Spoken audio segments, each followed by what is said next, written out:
Hi everyone, welcome to Study Spring. और आज हम लोग क्लास 8th के ज्योग्राफी के चैप्टर नंबर 2 डिस्कस करने वाले हैं, जिसमें हम लोग भूमि के बारे में और वनस्पति के बारे में और वन्य जीव इन सभी के बारे में और इनके संरक्षण के बारे में पढ़ने वाले हैं। काफी इंपॉर्टेंट ये टॉपिक है आपके लिए और यहाँ से डायरेक्ट एग्जाम में क्वेश्चन जो पूछे जाते हैं उसको भी हम लोग कवर करेंगे। बट बिफोर टू बिगिन, अगर आपको ऐसा लगता है कि ये चैनल आपके लिए डेडिकेटली वर्क करती है तो आप इस चैनल को जिस तरीके से सब्सक्राइब और शेयर कर रहे हैं उस तरीके से आज ग्लोबल लेवल पे कीजिए, क्योंकि आज इस चैनल को आपके सपोर्ट की जरूरत है। तो चलते हैं हम अपने टॉपिक की तरफ। पहला अगर हम लोग देखें, इस टॉपिक का जो टाइटल है ये आपको बहुत चीज क्लियर कर देगा। पहले तो यहाँ पे आपको सबसे पहले ऊपर ही दे दिया गया होगा कि हम लोग जिस चैप्टर के बारे में आज जिस चीजों के बारे में पढ़ने वाले हैं वो भूमि होगा, मृदा, जल, प्राकृतिक वनस्पति और वन्य जीवन संरक्षण। इन सारे चीजों के बारे में अगर हम पढ़ेंगे तो ये हमें बहुत डीप नॉलेज देगा, क्योंकि अब आप धीरे धीरे अलग अलग जो है वो तरीके के बुक को पढ़ना स्टार्ट किया। आप लोगों ने पहले 6th क्लास के ज्योग्राफी को पढ़ा, फिर 7th क्लास का, आप 8th क्लास का पढ़ रहे हैं। तो हर एक चीज को आप डीपली पढ़ना स्टार्ट कर रहे हैं। कोई थोरली पढ़ने की जरूरत नहीं है। हर एक चीज को डिस्कशन करके आपको ये चीज समझा दिया जाता है कि कम से कम आप जो है वो अपने जो नोटबुक हमारे क्लास से जो तैयार कर रहे हैं, जैसा कि मैंने आपको पहले ही बताया था कि आप 6 to 12 तक का एक कॉपी बनाइए जिसमें आप केवल ज्योग्राफी का नोटबुक तैयार कीजिए, जो ज्योग्राफी का होगा, जो यहाँ से प्रोवाइड करवाया जाएगा, जो इम्पोर्टेंट आपको हाईलाइट करके दिया जाता है, केवल उसी का नोटबुक तैयार कीजिए। वहां से आपके जो है वो 60% एग्जाम में क्वेश्चन आएंगे। आइए टॉपिक के ऊपर सबसे पहले हम लोग डिस्कस करते हैं कि विश्व की 90% जो जनसंख्या है वो भूमि के केवल 30% भाग पे रहती है। अगर भूमि पूरा 100% है, 100% है अगर, तो इसमें से केवल 30% पे जो है वो पूरे विश्व की 90% जनसंख्या रहती है। और शेष 70% जो भाग है यहाँ का बचा हुआ, जो रेस्ट 70% है, ये जो रेस्ट है ये या तो विरल है, क्योंकि आपने देखा था साउथ अफ्रीका को, आपने देखा था कि वहां पे किस तरीके के जो रेगिस्तान है उनकी जो जो अगर देखें तो क्षेत्रफल जो उसका है वो पूरे भारत से कितना बड़ा है। तो उस तरीके से होता क्या है कि 70% जो पूरे पृथ्वी का जो भाग है वो या तो विरल है या तो वहां पे पूरी तरीके से आपको कोई उसका यूज नहीं है, वो यूजलेस है, या तो वहां पे बहुत ज्यादा आपको जो है वो मरुस्थल का भाग देखने को मिल जाएगा, या फिर उसका कोई यूज नहीं है। तो 30% पे केवल हमारे पृथ्वी पे जो है वो लोग रहते हैं। अब ये बेसिक बातें थी जो आपको, आप इस डेटा को मेंस में पुट कर सकते हैं। अगर इसको आप मेंस में पुट करते हैं तो ये आपको एक अलग से मार्क्स गेन करवाएगा जो आपके एग्जामिनेशन पॉइंट ऑफ व्यू से रेलेवेंट होगा। अब थोड़ा सा अगर हम लोग और इसके ऊपर देखेंगे, इसको जरा सा मैं इरेज करता हूँ क्योंकि बहुत लंबे लंबे चैप्टर है। अब वीडियोस थोड़े थोड़े लंबे होंगे और मजा आएगा आपको पढ़ने में, क्योंकि ये सारे बेसिक चीजें जो आज आपको बताए जा रहे हैं ये आपको क्लास 8th में पढ़ लेना चाहिए, जो आप आज तक नहीं पढ़े। और आप इस वीडियो को इसीलिए देख रहे हैं क्योंकि आपने क्लास 8th को नहीं पढ़ा है। तो बिल्कुल पूरा देखिए और वही चीज मैं आपको बताऊंगा जो आपके लिए रिलेवेंट होगा। अगर हम बात करें तो अगर ऑस्ट्रेलिया की बात कर रहे हैं आप, अगर ऑस्ट्रेलिया की बात कीजिएगा आप, यहाँ की जलवायु अलग है। यहाँ पे जो पाए जाने वाले जंतु है वो अलग है, जीव अलग है, यहाँ पे फसलें अलग तरीके की होती है। क्यों? क्योंकि यहाँ जो रिसोर्सेज है ना, इनकी भिन्न प्रकार की उपलब्धियां हैं। इनके जो मेन रीजन होते हैं वो अलग अलग तरीके के रिसोर्सेज का पाया जाना होता है। तो यहाँ की जो जलवायु अलग है तो रिसोर्सेज भी अलग होगी, और रिसोर्सेज इनको और देशों से डिफरेंट बनाती है। यहाँ तक की बातें बहुत क्लियर है, इसमें ज्यादा कोई प्रॉब्लम नहीं होना चाहिए। हम वैसे भी उसी चीज को डिस्कस करने वाले हैं जो आपके एग्जाम में रेलेवेंट होने वाला है। अब अगर यहाँ पे इस पोर्शन को आप मेंस के लिए आप पुट डाउन कर लीजिएगा। आप अपने नोटबुक में एक फ्रेम तैयार कर लीजिए जिसमें आप अगर ब्लू पेन से लिख रहे हो तो वो प्रीलिम्स के लिए हो, रेड पेन से लिख रहे हो तो वो प्रीलिम्स का हिट पॉइंट हो, अगर आप पीले कलर के पेन से लिख रहे हो तो आप समझो कि ये मेंस के लिए है। इस तरीके के आप एक फ्रेमवर्क तैयार कर लीजिए और उसको उसी तरीके से लिखिए कि आपको छांटने में बाद में ज्यादा प्रॉब्लम नहीं हो। अगर हम लोग आए फिर से टॉपिक के ऊपर, अभी हम लोग जो स्टार्ट करेंगे वो भूमि को पढ़ना स्टार्ट करेंगे। तो सबसे महत्वपूर्ण प्राकृतिक संसाधन भूमि है, क्योंकि यहीं से आपको बहुत चीज मिलती है। अगर भूपृष्ठ के कुल क्षेत्रफल का 30% भाग भूमि है, तो केवल इसी 30% भाग जो भूमि है, इसी पे आप रह रहे हो, इस बात के लिए आप कंफर्म रहो, क्योंकि 70% भाग का कोई यूज नहीं है पूरे पृथ्वी पे। जिस तरीके से पूरे पृथ्वी पे अगर जल 3/4 भाग पे गिरा हुआ है, तो इसका केवल हम लोग 1% भाग यूज कर पाते हैं, क्योंकि अगर 3/4 मान ले कि 100% है, तो 1% मतलब कि हम लोग इसका जो है केवल 1% यूज करते हैं। 99% जो जल होता है ये जो है वो लवणीय जल है, इसका कोई यूज नहीं है। सेम उसी तरीके से पृथ्वी पे होता है, पृथ्वी का 30% भाग ही यूज वाला होता है, बाकी 70% भाग निर्जन पड़ा हुआ है। अगर हम लोग आए थोड़ा सा और इसमें डिस्कस करें, तो उर्वर मैदानों और नदी घाटियों में कृषि के लिए उपयुक्त भूमि उपलब्ध है, इसलिए ये स्थान जो होते हैं वो क्या होते हैं, तो सघन बसे क्षेत्र होते हैं। अब अगर किसी क्षेत्र का बसाव, जैसे कि अगर गंगा की आप बात करें और ब्रह्मपुत्र की बात करें, तो ब्रह्मपुत्र का जो बेसिन होता है और गंगा के जो क्षेत्र है, तटीय क्षेत्र, यहाँ पे आपको पानी अवेलेबल है तो परिवहन हो जाता है। यहाँ पे पानी अवेलेबल है तो खाने के लिए बहुत सारी चीजें अवेलेबल हो जाती है। यहाँ का जो जमीन होगा वो उपजाऊ होगा, इसलिए यहाँ की जो जनसंख्या होगी वो ज्यादा घनी होगी। कहानी खत्म है, ये चीज आपको क्लास 6 में पढ़ा दिया गया हुआ था। थोड़ी सी अगर ऊपर आए हम लोग भूमि उपयोग के बारे में, तो आप किस चीज में भूमि का उपयोग नहीं करते हैं, जरा ये बताइए आप। पहले एक समय था जब 1-2 घर हुआ करती थी और उसके पास में जैसे फार्म हाउस हुआ करता था, वो फार्म हाउस हुआ करता था और केवल एक घर हुआ करती थी। आज इस जो जगह है इसकी कमी होते जा रही है और इस घरों की संख्या बढ़ते जा रही है। तो आपने क्या किया, तो आपने इसका उपयोग सबसे पहले जो है वो घर बनाने के लिए तो किया ही, खनन के लिए आप इसी का उपयोग करते हैं, सड़क बनाने के लिए, उद्योग बनाने के लिए, सारे चीज जो होता है अगर देखें आप, तो इसको आप भूमि के ऊपर ही कर रहे होते हैं, जो मानव के द्वारा किया गया हुआ कार्य होता है। ठीक है, मानव निर्मित जो संसाधन होते हैं जहां से आप प्राप्त कर रहे हैं, वो सारे आप पृथ्वी के ऊपर कर रहे हैं, जो हम लोगों ने चैप्टर नंबर 1 में पढ़ा था संसाधन में, क्लास 8 के ज्योग्राफी में। इसे ही हम लोग भूमि उपयोग कहते हैं, क्योंकि इस चीज का जो भी जो मानव निर्मित जो संसाधन है उसको आप पृथ्वी के ऊपर कर रहे हैं और इसका उपयोग आप इसका जो पूरा फ्रेमवर्क आप तैयार करते हैं वो भूमि के ऊपर करते हैं। ठीक है, यहाँ तक कहानी खत्म है। अब थोड़ा सा और अगर ऊपर आए हम लोग, तो भूमि का उपयोग भौतिक कारकों के द्वारा निर्धारित किया जाता है, जैसे स्थलाकृति, मृदा, जलवायु, खनिज और जल की उपलब्धता। अब अगर भूमि का उपयोग आप देखिएगा तो भौतिक कारकों के द्वारा निर्धारित की जाती है, क्योंकि अगर किसी जगह पे अगर उत्तरी ध्रुव पे आप जाइएगा, यहाँ पे बहुत ठंड है, क्या होगा, यहाँ पे मृदा है नहीं, कोई यूजेस नहीं है, उस भूमि का कोई उपयोग नहीं है। साउथ अफ्रीका, आप सहारा रेगिस्तान के पास जाइए, वहां की जो भूमि पड़ी हुई है उसका कोई उपयोग नहीं है, क्योंकि वहां बहुत ज्यादा गर्मी है और वो जो जमीन का जो मिट्टी है वो जो है अपर्दन के कारण दूसरे जगह चला गया, वायु अपर्दन के कारण दूसरे जगह जाता है, निक्षेप होकर कोई दूसरा चीज बना देता है, ये अलग बात है, लेकिन उस जगह पर केवल बालू और चट्टानें बची हुई है, भुरभुरी चट्टानें भी आपको देखने को मिलेगी। तो जब तक भौतिक कारक अगर उसके फेवरेबल में नहीं होगा, जब तक फेवर में नहीं हो सकता है, तब तक हम उस भूमि का कोई उपयोग नहीं कर सकते हैं। अगर भूमि स्वामित्व के आधार पर भूमि की हम लोग बात करें, तो एक निजी भूमि हो सकती है और दूसरा सामुदायिक भूमि हो सकती है। पहले जो आपके फंडामेंटल राइट्स थे उसमें आपका संपत्ति का अधिकार था। 42nd कॉन्स्टिट्यूशनल अमेंडमेंट होता है और इसको 300 के क में विधिक अधिकार कर दिया जाता है।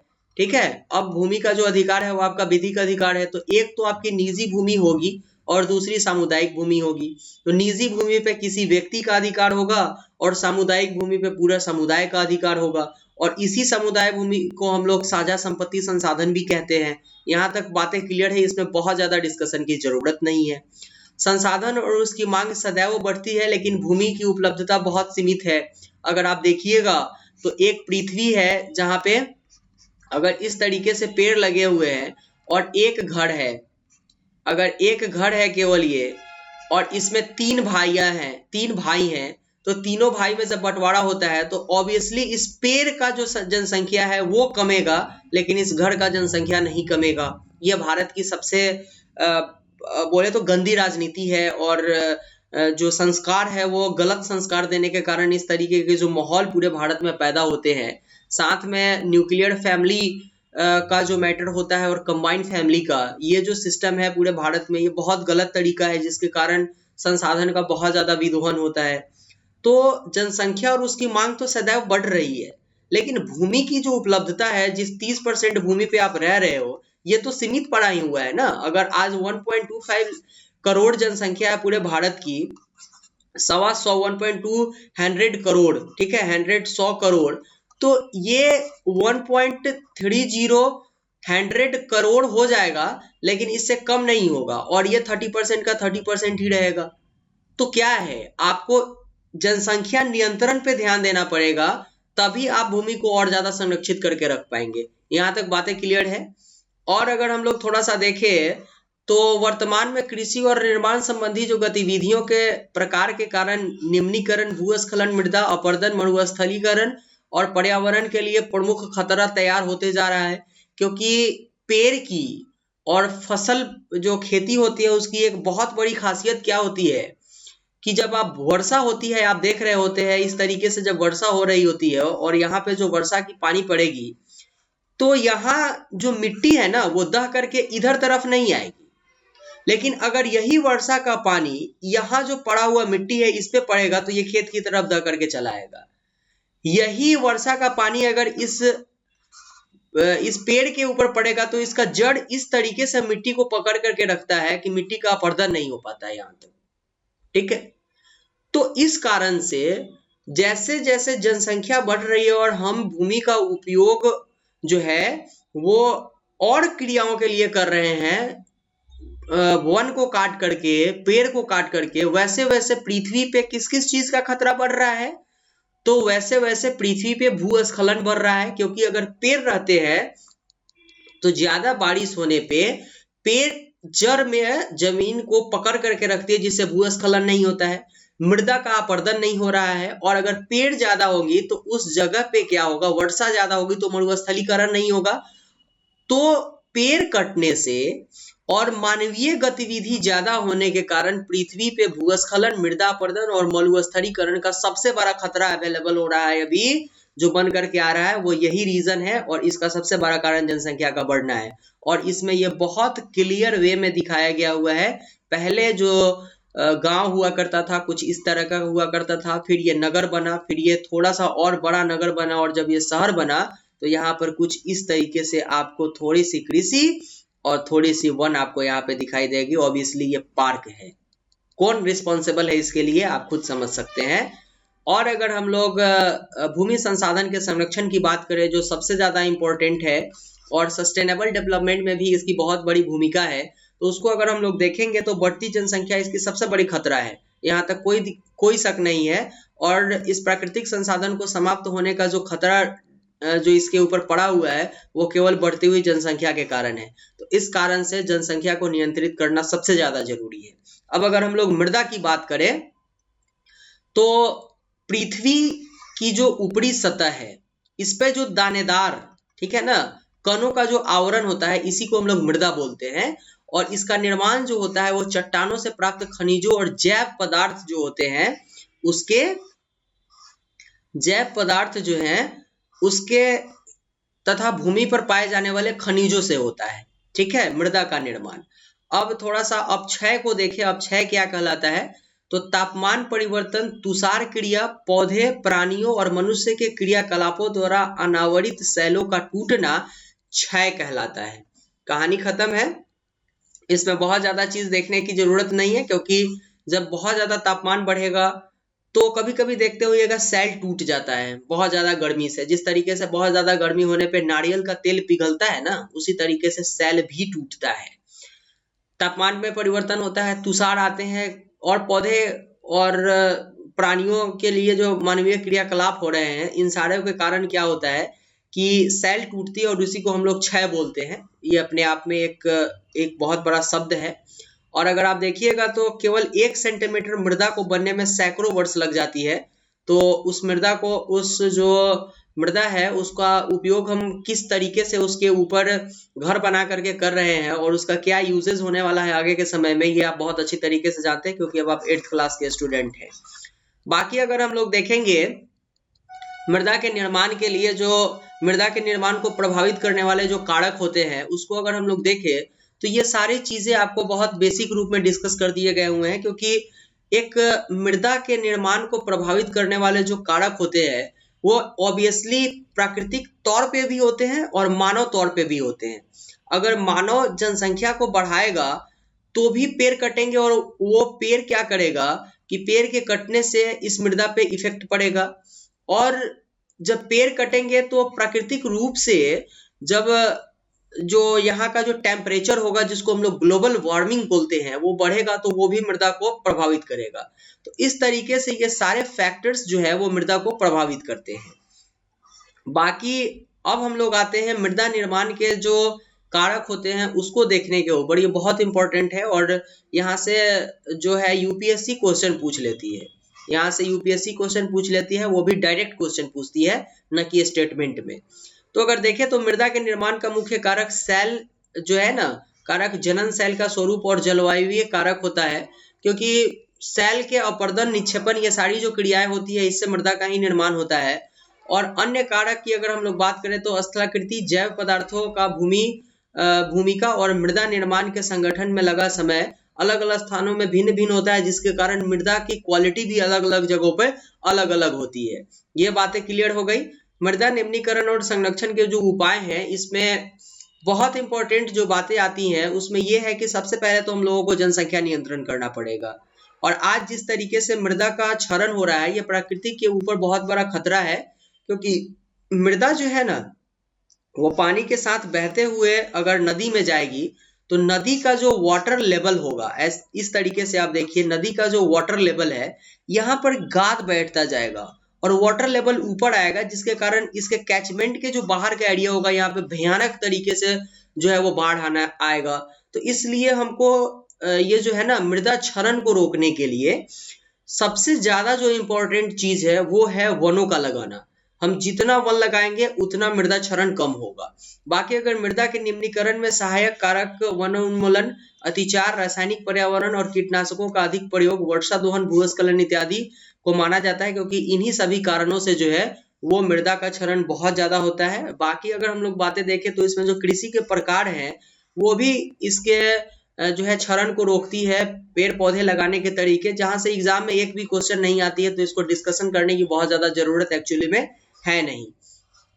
बाकी जो इम्पोर्टेंट फैक्टर्स जहां से क्वेश्चंस एग्जाम में आते हैं वो देखना जरूरी है। और ये एक फैक्ट है जिस फैक्ट को आप मेंस में लिखिएगा। इसको आप अपने तरीके से अपने नोटबुक में जिस तरीके से आपने फ्रेमवर्क किया है उसमें आप इसको आइडेंटिफाई कर लीजिएगा कि आप इसको किस कलर से लिखिएगा। 1975 में जो मानव उपयोग के लिए जल का खपत था वो 3850 घन मीटर प्रति वर्ष था। मतलब कि एक व्यक्ति जो है वो 3850 घन मीटर पानी का यूज कर लेता है, ठीक है, एक वर्ष में।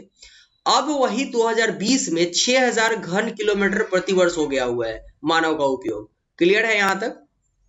अब अगर हम लोग बात करें जल की तो जल नवीकरणीय प्राकृतिक संसाधन है, इसमें कहीं कोई शक नहीं है, लेकिन ये भी अपने आप में एक सीमित नवीकरणीय प्राकृतिक संसाधन है, क्योंकि 3/4 भाग का केवल 1% भाग जो है वो अलवणीय है और इसी अलवणीय जल को हम यूज करते हैं, तो इसलिए ये सीमित प्राकृतिक संसाधन है। और पृथ्वी पर ये 3/4 पाया जाता है, इसलिए हम लोग पृथ्वी को जो है वो जल ग्रह के रूप में जानते हैं, नीले ग्रह के रूप में जानते हैं। लेकिन केवल 1% जो भाग होता है यही जल हमारे पीने के लिए उपयोग में आता है और ये एक सीमित संसाधन है, इसलिए आज भी हमको इसकी कमी खलती है। और अगर जो अलवणीय जल होते हैं वो आपको भौम जल, मतलब भूमि के नीचे से, जैसे चापाकल से निकाल के, सबमर्सिबल से निकाल के आप पीते हैं, इस तरीके के जल, नदियों के जल, झीलों के जल, ये सारे अलवणीय जो जल है इसके स्रोत है। और बाकी 70% जो है ये अलवणीय, जो लवणीय जल है वो तो पूरी तरीके से बर्फ और महानदियों में घिरा हुआ है, इसका कोई यूज नहीं है हमारे लिए। तो ये जो हमारे लिए अलवणीय जल है ये सीमित रूप में है, इसलिए आज हमको इसका जो है वो कमी खलता है। बाकी अगर एक छोटे से फैक्ट के ऊपर आप आइएगा तो एक नल अगर आप देख रहे हैं और वो एक एक बूंद पानी टपका रहा है इस तरीके से, तो आप समझिए कि ये जो नल है ना, ये आपका 1200 लीटर पानी व्यर्थ करता है एक वर्ष में। अब सोचिए आपके यहाँ जो म्युनिसिपल कॉर्पोरेशन है, आप उसके ऊपर किस तरीके का एक्शन लीजिएगा, जबकि आप बार बार देखते हैं कि हर एक नल से पानी टपकता हुआ रहता है। कौन रिस्पॉन्सिबल है इसके लिए? आप उस आईएएस को क्या रिस्पॉन्सिबल नहीं ठहराइएगा जो अपने कर्तव्य की का जो है वो शपथ लेकर के आता है और उसके अंडर में सारे चीज काम करते हैं, लेकिन वो उसके ऊपर एक्शन नहीं लेता है। कौन रिस्पॉन्सिबल है इसके लिए? आप भी रिस्पॉन्सिबल है। आप अपने म्युनिसिपल कॉर्पोरेशन के ऊपर केस कीजिए अगर आपके यहाँ इस तरीके की बात है तो, क्योंकि ये 1200 लीटर पानी फिर दोबारा तो आपको नहीं मिलने जा रहा है ना। ये पानी उस नाले में जाता है जिस नाले से पानी डिस करके जमीन के भीतर कभी जाता ही नहीं होगा। कौन रिस्पॉन्सिबल है इसके लिए? और हर एक वक्त इलेक्शन में अगर किसी मेंबर को आप चुनते हैं तो आप इस बात के लिए जरूर कंफर्म होइए कि वो पढ़ा लिखा आदमी है कि नहीं। अगर वो पढ़ा लिखा होगा तभी किसी जगह का विकास होगा, अदरवाइज वहां का विकास कभी हो ही नहीं सकता है। तो चाहे वो किसी भी पार्टी से है, पढ़े लिखे आदमी को जरूर वोट दिया कीजिए, क्योंकि वही इस तरीके के रिसोर्सेज को के क्षरण को रोकने में, इसके विदोहन को रोकने में अपनी भूमिका निभाएगा, अगर वो चाहता है ईमानदारी से काम करना तो।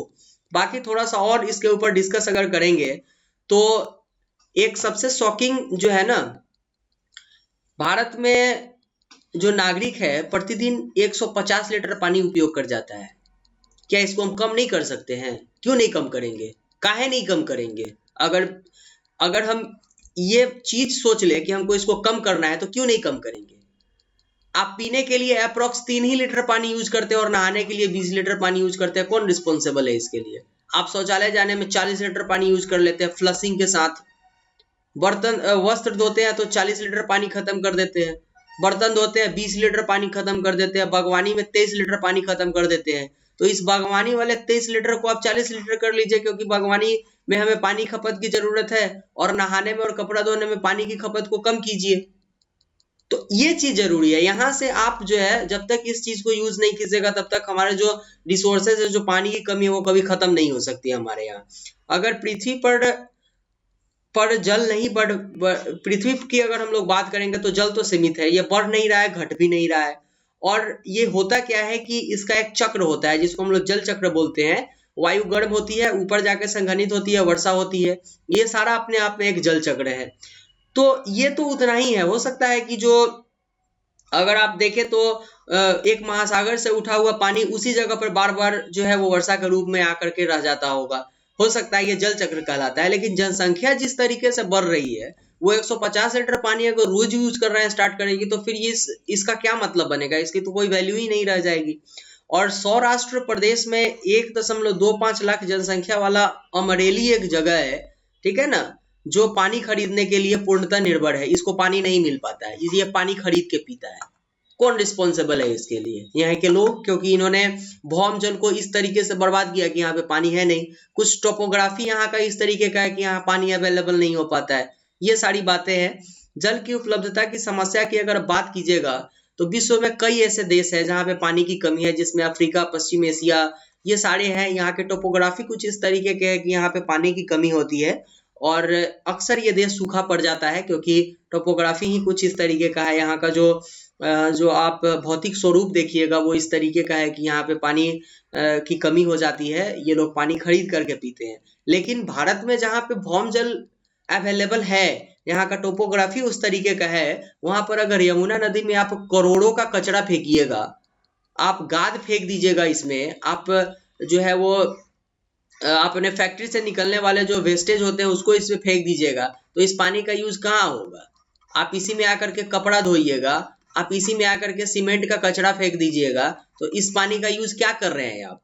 इसके लिए कौन रिस्पॉन्सिबल है? आप नमामि गंगे प्रोजेक्ट, 1000 नमामि गंगे प्रोजेक्ट बना लीजिए। आप एक बार सोच लीजिए कि हमको पूजा में यूज होने वाला जो फूल है, उस फूल को हमको जो है वो पानी में फेंक देना है। कौन रिस्पॉन्सिबल है इसके लिए? तो अगर आपके पास है तो उसका यूज कीजिए, अदरवाइज आप भी सौराष्ट्र की तरह पानी खरीद करके पीजिएगा, क्योंकि जिस एरिया से गंगा ब्रह्मपुत्र बहती है वहां के लोग तो अपने आप में एक समझिए तो भाग्यशाली है कि उनको पानी की कभी कमी नहीं होती है। तो इसलिए अपनी रिस्पॉन्सिबिलिटी को आप जो है ना 100% पूरा कीजिए। प्राकृतिक आपके साथ कभी भी कोई अत्याचार नहीं करेगी। जल संसाधन के संरक्षण की अगर हम लोग बात करेंगे तो आज विश्व में शुद्ध एवं पर्याप्त जल स्रोतों का पहुंचना बहुत बड़ी समस्या हो गई है। वाटर पाइपलाइन के ऊपर गवर्नमेंट की तरफ से काम किया जाता है कि साउथ वाला जो एरिया है यहाँ पे पानी पहुंचाया जाए, यहाँ पानी की कमी होती है। अगर आप देखिएगा तो वेस्टर्न एरिया का कुछ पार्ट है जहाँ पे पानी की कमी हो जाती है, तो इन जगहों पर पाइपलाइन से पानी पहुंचाने की काम हो रही है। लेकिन फिर भी जल एक नवीकरणीय संसाधन है, तथापि इसका उपयोग और प्रदूषण इसके लिए अनुपयुक्त होते जा रहा है। अगर प्राकृतिक संसाधन है और उसमें आप जो है वो कृषि रसायन का उपयोग कर लीजिए, मल उसी में त्याग दीजिए, तो ये क्या होगा, एक पानी का जो पॉल्यूशन लेवल है वो इतना ज्यादा बढ़ जाएगा कि वो पानी फिर पीने लायक नहीं रह जाएगा। तो इसलिए इन सारे चीजों के ऊपर ध्यान देने की जरूरत है। साथ में जिस जगह पे पानी की कमी होती है वहां पे स्प्रिंकल से खेती करके हम अच्छे फसल उगाने के साथ साथ पानी को बचा सकते हैं। और ड्रॉप व्यवस्था जो जिसको हम लोग ड्रिप बोलते हैं अथवा टपकन विधि, इनसे भी हम खेती करके अच्छे जो है वो फसल तैयार कर सकते हैं कम यूज में। तो ये आपका जल संरक्षण हो जाएगा।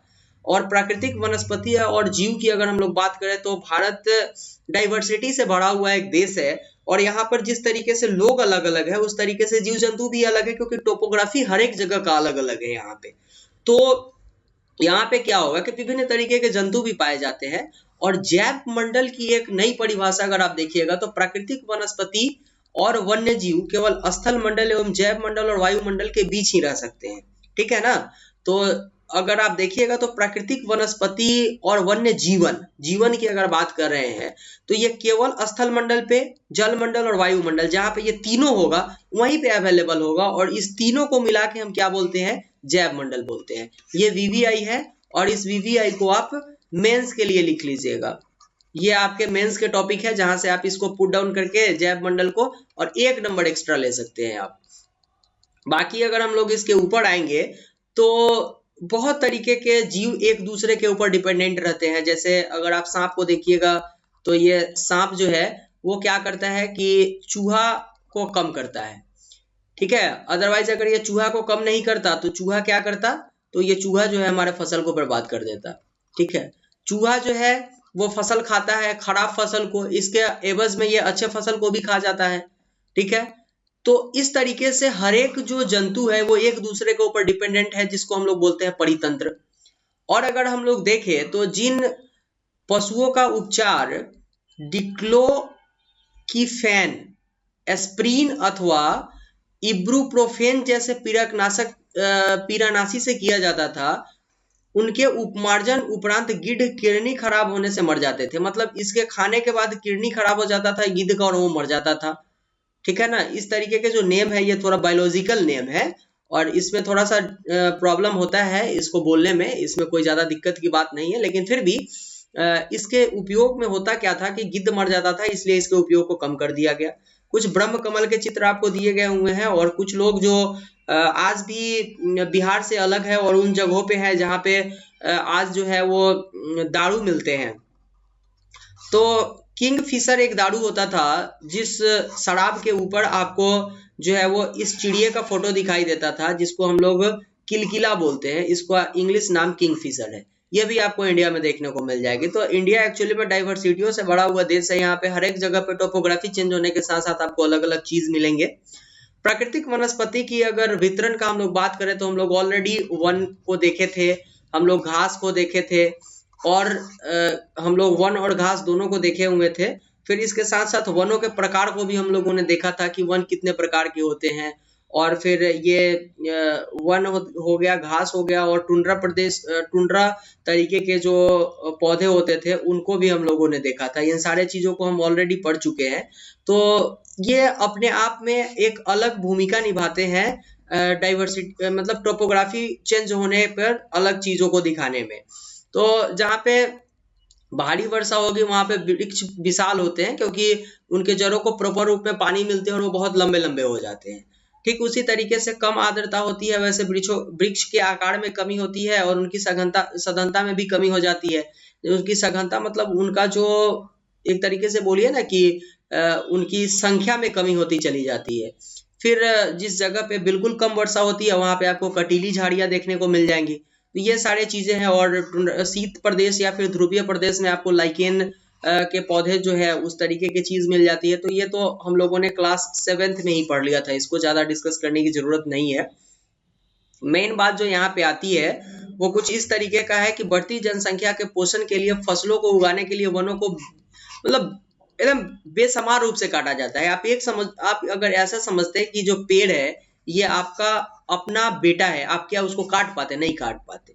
लेकिन आप ये समझते हैं कि भाई साहब हमको तो घर बनाना है और ये घर 40 करोड़ का होना चाहिए, तो 40 करोड़ के घर के लिए अगर हम 40 पेड़ ही काट देते हैं तो क्या है, हमारा रेपुटेशन तो यहाँ दिख रहा है। इस तरीके के लोग समाज में हैं और इसको बिल्कुल इस तरीके से ही पेड़ को वो काट रहे हैं। भले उनके ऊपर गवर्नमेंट की तरफ से कोई एक्शन नहीं लिया जाता है, भले इस पेड़ को उनके दादा ने लगाया था, लेकिन काटने में वो सबसे पहले आगे होंगे। तो जनसंख्या के पोषण के लिए, बढ़ती जनसंख्या के पोषण के लिए फसल को जिस तरीके से काटा जा रहा है, प्राकृतिक संसाधनों का जिस तरीके से विदोहन किया जा रहा है, प्राकृतिक भी लोगों के ऊपर कुछ इसी तरीके से हावी होती जा रही है। जैसे लंग्स कैंसर 18 साल की उम्र में हो जाना, स्किन कैंसर 15 साल की उम्र में हो जाना, ब्लड कैंसर 10 साल की उम्र में हो जाना। कौन रिस्पॉन्सिबल है? आप खुद हो इसके लिए, क्योंकि आप जब पेड़ काटते हो उस वक्त नहीं सोचते हो कि ये पेड़ जिस तरीके से हमारे बेटा को मार रहा है उस तरीके से हम भी इसको मरने से बचा सकते हैं जैसे ये हमारे बेटा को मरने से बचाएगा। आप अगर उल्टा कर रहे हो प्रकृति के साथ, तो प्रकृति आपके साथ उल्टा कर रहा है, कहीं कोई शक नहीं है इसमें। बाकी प्राकृतिक वनस्पति और वन्य जीवन के संरक्षण के बारे में देखें तो ये सबसे ज्यादा वीवीआई है, और यहाँ से जो क्वेश्चंस आते हैं वो डायरेक्ट आपके अभयारण्य से आ जाते हैं क्वेश्चन। ठीक है, अभयारण्य से क्वेश्चन डायरेक्ट आ जाते हैं, तो इसको कवर कीजिएगा वो चैप्टर में जो आपको 7th और 6th में पढ़ा दिया गया हुआ है। बाकी अगर हम लोग जरा सा और डिस्कस करें इसके ऊपर, तो मेन जो अपना टॉपिक आता है यहाँ पे वो कुछ इस तरीके का आता है। जरा सा इसको देखते हैं हम लोग। मेन टॉपिक जो अपना आता है कि प्राकृतिक वनस्पति और वन्य जीवन का जो संरक्षण है ये बहुत इंपॉर्टेंट है। और इसमें हम लोग क्या करते हैं, तो जितने भी पौधे होते हैं उनको संरक्षित करने के लिए और जो जीव होते हैं उनको संरक्षित करने के लिए सारे स्टेप लेते हैं गवर्नमेंट की तरफ से, और उनका संरक्षण ही प्राकृतिक और वन्य जीव का संरक्षण कहलाता है, उनको सुरक्षित रखना है। बाकी अगर हम लोग देखें तो वनमूलन, मृदा अपरदन, निर्माण कार्य, दावानल और भूस्खलन में कुछ मानव और प्राकृतिक कारण हैं जिनसे मिलकर महत्वपूर्ण प्राकृतिक संसाधनों को लुप्त होने की प्रक्रिया बढ़ती जा रही है। कुछ ऐसे रीजन्स होते हैं जिसके कारण प्राकृतिक जो संपत्ति है, जो प्राकृतिक संसाधन है वो लुप्त हो रही हैं, लेकिन इनके ऊपर अगर इनिशियल टाइप में अगर हम लोग स्ट्रिक्ट डिसीजन लेंगे तो ये कम हो सकता है। जैसे कि एक सुनामी में पेड़ जिस तरीके से ग्रेट निकोबार में प्रचुर मात्रा में वन को क्षति हुआ था, ये प्राकृतिक कारण है, लेकिन फिर भी ये तब हुआ था जब हम लोगों ने प्रकृति के साथ छेड़छाड़ किया था। तो अगर प्रकृति के साथ हम छेड़छाड़ करना बंद करेंगे तो प्रकृति भी हमारे साथ कुछ इस तरीके के काम नहीं किया करेगी। Hope so that. अगर देखें हम लोग तो आज जीवों का संरक्षण भी बहुत ज्यादा जरूरी है, क्योंकि इनके खाल के लिए, खून के लिए, दांत के लिए इनका व्यापार किया जाता है और बुरी तरीके से इनको मार दिया जाता है। इनमें सबसे ज्यादा जो व्यापार होता था वो चीता का होता था, शेर, ब्लैक हाथी, मगरमच्छ, दरियाई घोड़ा इनका, क्योंकि इनके खाल का उपयोग भी दवा वगैरह बनाने के लिए किया जाता था। तो इसके लिए इनके संरक्षण पर बहुत ज्यादा ध्यान दिया गया हुआ है, और इसके लिए राष्ट्रीय उद्यान, वन जीव अभयारण्य, जैव मंडल, इन सारे चीजों को स्थापित किया गया। ये बहुत इंपॉर्टेंट है, यहाँ से क्वेश्चंस आ जाते हैं आपके एग्जाम में। तो अगर हम लोग और थोड़ा सा और डिस्कस करेंगे तो बस थोड़ा सा ही है। राष्ट्रीय उद्यान किसको बोला जाता है, तो वर्तमान और भविष्य की पीढ़ियों के लिए एक या एक से अधिक परितंत्रों की परिस्थिति एकता की रक्षा के लिए नामित किया गया प्राकृतिक क्षेत्र जो होता है वो राष्ट्रीय उद्यान कहलाता है। इसको आप फिर से वीवीआई कर लीजिएगा, ये आपके जो है ना वो इंटरव्यू के लिए इंपॉर्टेंट है। ठीक है, तो इसमें राष्ट्रीय उद्यान उसको बोला जाता है जो वर्तमान और भविष्य की पीढ़ी के लिए एक या अधिक परितंत्रों की परिस्थिति एकता की रक्षा के लिए जो है वो नामित किया गया प्राकृतिक क्षेत्र होता है, उसको हम लोग राष्ट्रीय उद्यान बोलते हैं। और ये जो है ये बहुत तरीकों को प्रोत्साहन देता है, और साथ में हम लोग जो है वो बहुत से ऐसे स्टेप लेते हैं जिससे क्या होता है कि प्राकृतिक संपत्तियों के संरक्षण के ऊपर ध्यान दिया जाता है, जिसमें जो है सामाजिक वानिकी, वन महोत्सव प्रोग्राम वगैरह जो होते हैं वो जीवों के संरक्षण के ऊपर एक बहुत बड़ा काम करती है। बाकी अगर हम लोग देखेंगे तो भारत में शेर, चीता, हिरण इन सारे चीजों को मारना अवैध हो चुका है, और इनके संरक्षण के लिए जो है वो एक अलग से टाइगर रिजर्व वगैरह और आपके जो राष्ट्रीय उद्यान और फिर उद्यान वगैरह का स्थापना किया गया हुआ है, जिससे ये बचे रहे। और अंतर्राष्ट्रीय जो है ना CIETS जो है, the convention on international trade and endangered species of wild fauna and flora की जो स्थापना की गई हुई थी, वो इसी के लिए किया गया हुआ है कि ये वैसे जो है जंतुओं को या फिर वैसे स्पीसीज को नामित करे जिनके जो जो बिल्कुल एकदम विलुप्त होने के कगार पे हैं, तो उनको ये नामित करता है। बाकी जैव मंडल नीचे किसको बोला जाता है, तो यह वैश्विक नेटवर्क द्वारा जुड़े रक्षित क्षेत्र की एक श्रृंखला होती है जिसे संरक्षण और विकास के बीच संबंध को प्रदर्शित करने के इरादे से बनाया गया होता है। ये एग्जाम में बिल्कुल नहीं आते हैं, लेकिन फिर भी ये आपके जानने के लिए इम्पोर्टेंट है। बाकी काजीरंगा उद्यान में हाथियों का एक झुंड आपको कुछ इस तरीके से देखने को मिल जाएगा, जो इम्पोर्टेंट है। और अगर देखिए आप, the invention of international trade and in genders species of wild fauna and flora, ये एक अंतर्राष्ट्रीय समझौता है जिसका उद्देश्य निश्चित करना है कि वन्य प्राणियों एवं पौधों के नमूने के अंतर्राष्ट्रीय व्यापार से उनके जीवन को कोई खतरा नहीं है। और मोटे तौर पर पशुओं की 5000 जाति और पौधों की 28000 जाति रक्षित है। भालू, डॉल्फिन, कैक्टस, प्रवाल, आर्कटिक और एलो, ये सारे जो हैं वो इस तरीके से रक्षित प्रजातियों के रूप में आपको दिखाई देने को मिलेंगे। और ये जो है CITES के द्वारा इसको जो है वो नामित किया गया हुआ है। बातें यहाँ तक क्लियर है, इसमें बहुत ज्यादा और नहीं पढ़ना था, ये इंपॉर्टेंट था आज के चैप्टर के लिए। इन सारे चीजों को हम लोगों ने डिस्कस किया।